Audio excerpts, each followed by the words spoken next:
Hello friends, welcome to our YouTube channel success 24/7। कैसे हैं आप सब? आई होप आप सभी अच्छे होंगे। एक अपडेट आई है आप सभी के लिए। सबसे पहले आप सभी को दीपावली पर्व की ढेर सारी शुभकामनाएं। Wish you all a very happy and prosperous festival of Deepavali. आज के वीडियो में हम बात करेंगे लास्ट वीक में वेज रिवीजन अरियर पर जो अपडेट्स आई है, साथ ही केपीआई स्ट्रक्चर पर जो मीटिंग कंडक्ट हुई थी 11 अक्टूबर से 13 अक्टूबर 2022 को, उस पर।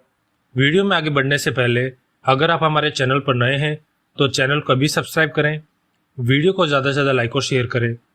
तो चलते हैं आज की अपडेट की तरफ। सबसे पहले चलते हैं पॉजिटिव न्यूज़ की तरफ। वेज रिवीजन गजट पब्लिश होते ही अरियर मिलने की डेट्स को लेकर काफ़ी मैसेजेस, र्यूमर्स मिल रहे थे सोशल मीडिया के थ्रू। फाइनली एक ऑथेंटिक कंफर्मेशन आया है यूनियन रिप्रेजेंटेटिव्स की तरफ से। Dear comrades, we learn that payment of arrears to the working employees will be made on 10th November in all PSGICs and for retirees on 30th November. The administrative instruction in this regard will be issued by JIPSA shortly. तो यहाँ सभी PSGIC में common date रखी गई है veg arrear को लेकर। जो रेगुलर एम्प्लॉयज़, दैट मीन्स जो वर्किंग एम्प्लॉयज़ है, उन्हें अरियर 10th November को मिलेगा, वहीं रिटायरीज को 30th November को वेज अरियर मिलेगा। इसके रिगार्डिंग इंस्ट्रक्शन जिप्सा की तरफ से जल्द ही मिलेंगे। सभी PSGICs के हेड ऑफिसेज में बात करने पर पता चला है कि बैकएंड पर वेज अरियर को लेकर काम शुरू हो गया है। Hope to see wage arrear on 10th November for regular employees and on 30th November for retirees. अब चलते हैं केपीआई रिलेटेड अपडेट्स पर।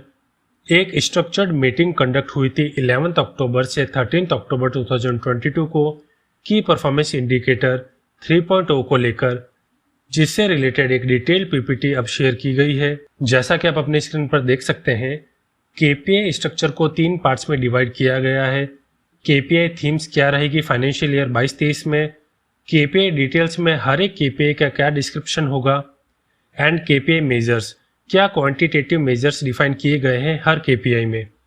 तो सबसे पहले चलते हैं केपीआई स्ट्रक्चर के first part, that is KPI themes की तरफ। केपीआई थीम्स फाइनेंशियल ईयर 2022-23 को फर्दर 3 पार्ट्स में डिवाइड किया गया है।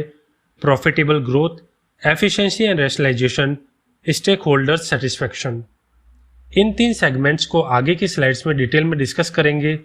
वीडियो थोड़ा लेंथी ज़रूर होगा बिकॉज 37 स्लाइड्स की पीपीटी शेयर की गई है, लेकिन केपीआई रिलेटेड सभी एम्प्लॉयज़ को बहुत सारी डाउट्स है, उन्हें आज के हमारी वीडियो के थ्रू सॉल्व करने की पूरी कोशिश की जाएगी। तो आप वीडियो को पूरा जरूर देखिएगा और वीडियो को ज्यादा से ज्यादा शेयर कीजिएगा। चलते हैं नेक्स्ट स्लाइड की तरफ।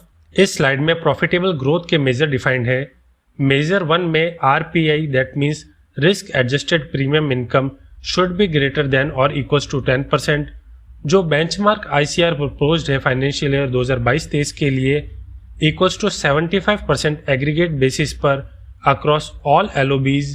ये वैल्यू चेंज की जाएगी जिप्सा के कंफर्मेशन पर, जब क्वार्टरली बेसिस पर एग्रीगेट प्रॉफिट का ग्रोथ असेसमेंट होगा।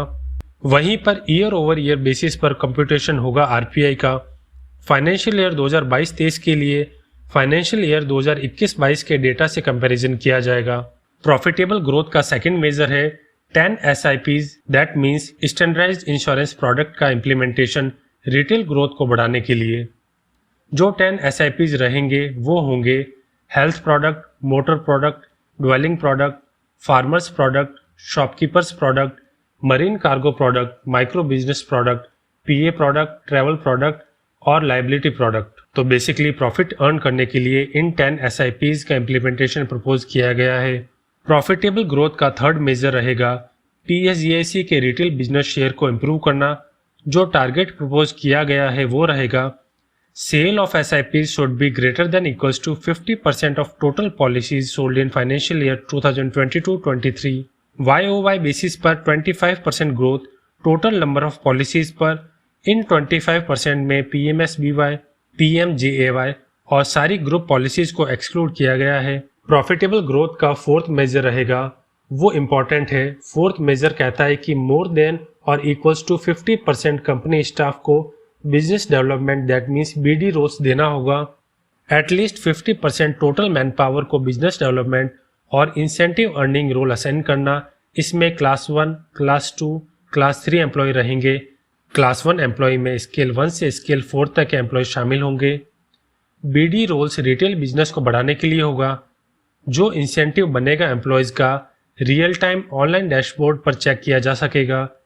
जो अपार होगी बीडी रोल्स की ऑपरेटिंग ऑफिसेज में, उनको डायरेक्टली केपीआई से लिंक किया जाएगा फाइनेंशियल ईयर 2022-23 के लिए। तो यहाँ हम केपीआई सेगमेंट का पार्ट 1 डिस्कस कर रहे थे। अब चलते हैं केपीआई सेगमेंट 2 की तरफ, जो रहेगा efficiency and rationalisation. Efficiency and rationalisation के टोटल 6 मेजर्स हैं। फर्स्ट मेजर बहुत इंपॉर्टेंट है, ये पीएसजीआईसी के रीस्ट्रक्चरिंग से रिलेटेड है। रीस्ट्रक्चरिंग मीन्स ऑपरेटिंग ऑफिसेज को कस्टमर एक्सपीरियंस सेंटर्स में कन्वर्ट करना, जो होगा 100% अंडरराइटिंग और क्लेम्स को रीजनल हब से शिफ्ट करने से। बेसिकली यहाँ रीजनल हब्स बनेंगे जो health, OD, TP and miscellaneous hubs होंगे।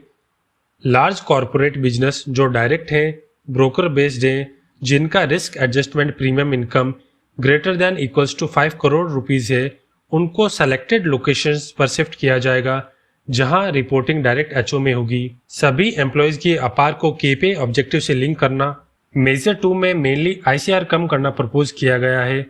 उन सभी जीएमसीज को एग्जिट करना जहां पिछले 3 सालों में ICR greater than equals to 90% है स्टैंड अलोन बेसिस पर, या 95% है क्लाइंट पोर्टफोलियो बेसिस पर। आईसीआर को 84% पर लाना या 7% रिडक्शन 21-22 के कंपैरिजन में, whichever is lower. Measure 3 में क्लेम सेटलमेंट के बारे में गाइडलाइंस दी गई है। जहां 50,000 से कम का लॉस है मोटर क्लेम्स में, उन्हें 100% ऐप के थ्रू सेटल करना। Greater than equals to 75% cashless settlement करना मोटर क्लेम्स का। 50,000 रुपीज़ तक के 90% क्लेम्स को मैक्सिमम 7 वर्किंग डेज में सेटल करना। बाकी के लिए यह टाइम लिमिट 30 डेज की रहेगी। Year to date YTD settlement up to 90% या 10% ईयर ओवर ईयर बेसिस पर claim settlement, whichever is higher. Major 4 में बताया गया है कि को insurance and reinsurance balances को 100% रिकंसाइल और सेटल करना क्वार्टरली बेसिस पर। ई टास्क में 100% को इंश्योरेंस बैलेंसेस को अपलोड करना। 5th मेजर में ब्रांच रेशनलाइजेशन और एसेट मोनेटाइजेशन क्वार्टरली बेसिस पर होना बताया है। ब्रांच रेशनलाइजेशन की बात करें तो यूनाइटेड इंश्योरेंस की करंट 1728 ब्रांचेस है, जिसे 3 इयर्स में 800 पर लाना है।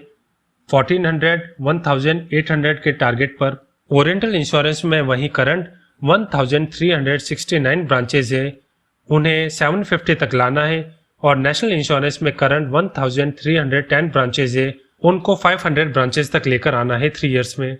वहीं फाइनेंशियल ईयर 2022-23 के लिए एसेट का मोनेटाइजेशन टारगेट रहेगा मिनिमम 250 करोड़ रुपीस यूआईएसी के लिए, 500 करोड़ रुपीस ओआईसी के लिए and 750 crore rupees for NICL. जो लास्ट मेजर है एफिशिएंसी एंड रैशनलाइजेशन सेगमेंट में, वो मेजर 6 है and that is cost rationalisation. Simple words में कहें तो cost cutting. Salary, retirement benefit and cost saving rationalisation के अलावा जो भी एक्सपेंसेस हैं उनको रिड्यूस करना ग्रेटर देन इक्वल्स टू 20% तक। केपीआई का थर्ड सेगमेंट है स्टेक होल्डर सेटिस्फेक्शन। इस सेगमेंट में टोटल 3 मेजर्स हैं।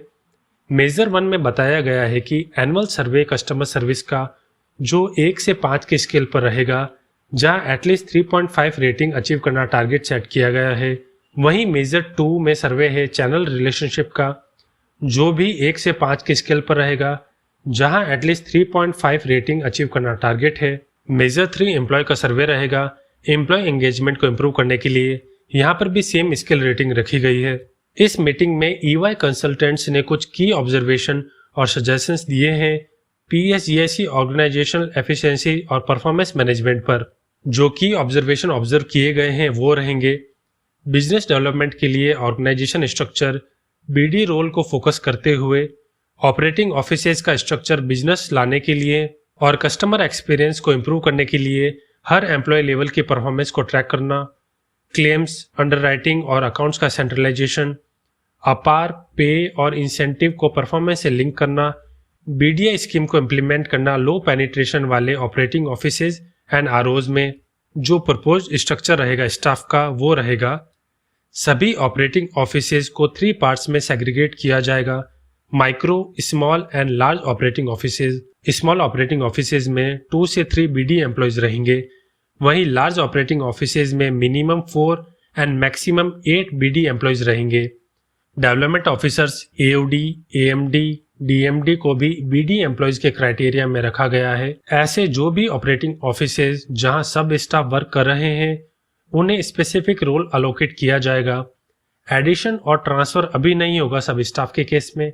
जो भी staff send to the pool में है, दैट मीन्स एक्सेस स्टाफ, उनके पास पहला ऑप्शन रहेगा सेम ऑपरेटिंग ऑफिसेज में as a business development staff रहना या रीजनल हेड के अप्रूवल के बाद RO CBO में जाना।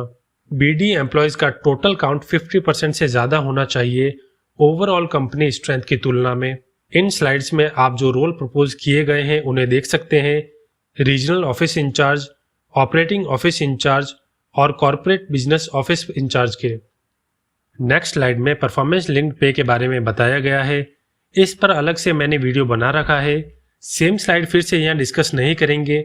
वीडियो का लिंक मैंने डिस्क्रिप्शन बॉक्स में दिया है, आप वहां से जाके वीडियो को देख सकते हैं। जो अंतिम स्लाइड है वो एम्प्लॉय रोल मैपिंग और KPI अलाइनमेंट विद अपार पर है। इस स्लाइड में बेसिकली बताया गया है कि क्लास 4 से स्केल 7 तक सभी एम्प्लॉयज पर KPI लागू होगा। हर एक एम्प्लॉय को एटमोस्ट 3 रोल्स असाइंड होंगे। उन रोल्स की प्रायोरिटी और वेटेज के अकॉर्डिंग असेसमेंट होगा। प्री डिफाइंड परफॉर्मेंस वेटेज से अपार एम्प्लॉय की लिंक होगी। तो आज आपके सामने KPI रिलेटेड डिटेल प्रेजेंटेशन को डिस्कस किया है। EY कंसल्टेंट्स की PPT के अकॉर्डिंग बहुत सारे चेंजेस इंश्योरेंस इंडस्ट्री में आने वाले हैं। आई होप आज की PPT से आपकी बहुत सारी डाउट्स क्लियर हुई होंगी।